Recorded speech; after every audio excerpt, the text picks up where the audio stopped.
Hello and welcome to Summer STEAM Challenges at the Minot Air Force Base Library. Welcome to our last challenge. So this is the second survival scenario challenge. For this survival scenario, imagine you're lost somewhere and you need help and you see a plane and it comes down. How do you signal that plane and you don't have a radio and you don't have a cell phone that works and all that kind of stuff? Well, one of the easiest ways to do it is actually to use a signaling mirror. It's quite an old technique. So these are little specimen mirrors. This will come in your kit if you get one kit from the library. So you have to take the film off of it. And it's a nice, it's not breakable, it's not glass, but it's a nice shiny surface. So the sun. So there is the problem, is the downsides of signaling, right, is that it requires the sun to be shining and where you can see it. It has to be daytime, it has to be not super cloudy, or not, as it is today when we're filming this, super smoky.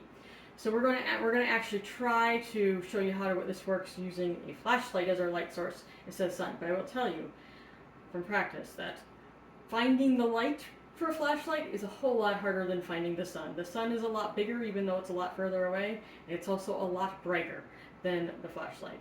So it's a little bit harder to see, so hopefully this is going to work though. We'll get at least the basic principles of signaling done.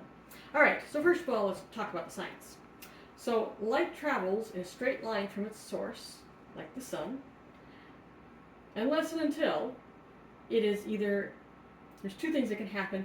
If there's a big thing like a big star, like the sun, in the way, it's so big and heavy that will actually bend the light. But for the most part, that doesn't happen. It requires huge, big, heavy things, or black holes or things like that to bend light. So in our normal, everyday experience on planet Earth, that doesn't happen. Light travels in a straight line until it hits something. So, let's see. Well, it's hitting.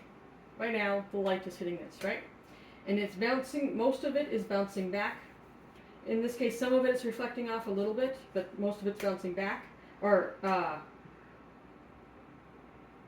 sorry, let me redo that. So, in this case, most of it's being absorbed into the back of this because it's not shiny. And because it's absorbed, your eye picks it up and says, oh, it's a thing. And because it's all the spectrums are absorbed equally, your eyes are saying, oh, it's white, right?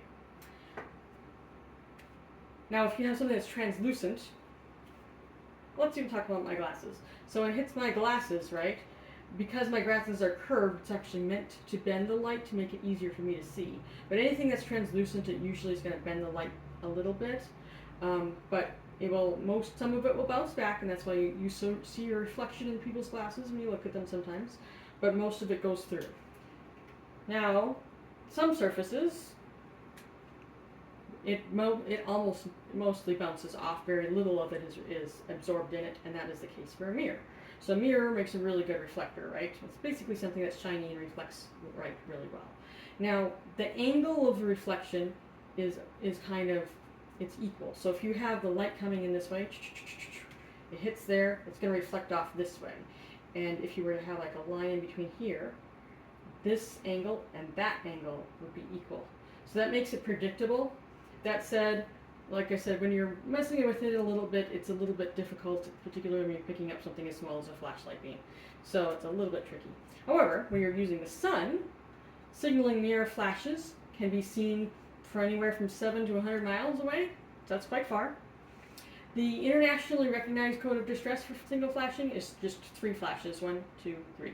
It's basically a simplified version of Morse code, because Morse code is short, which is S, long, this is O, and then short, which is S. That's Morse code, right? And actually, it doesn't stand for anything. People think it stands for Save Our Souls or Save Our Ships. It doesn't. That's sort of a backronym where they made the SOS first, and then people decided it had to stand for something. But anyway, the simplified version is 3. And actually, if you were doing signal fires, if you had a way of making fire, you would do 3 signal fires in a triangle. Because again, it's 3. It's the signal for distress. So, there are survival mirrors that have a hole in the back or through the middle to help with aiming because you look through it. But you can get a good enough aim, more or less, if you just put it right next to your eye like that.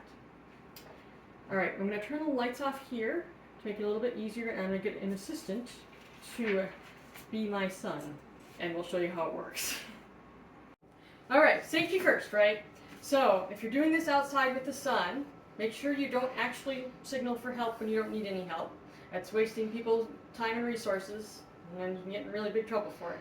So, first of all, don't do 3 flashes. Second of all, try to signal to, like, your house or somebody standing in front of your house, not, out into space where anybody with 7 miles away can see it, right?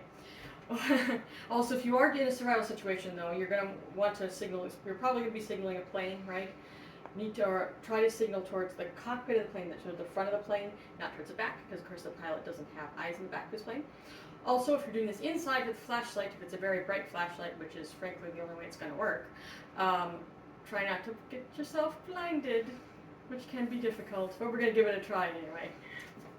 Okay, now you want to put it up to your face. So the proper signaling mirrors actually have a hole for you to look through, but if you put it up to your eye, more or less get close enough to the right effect.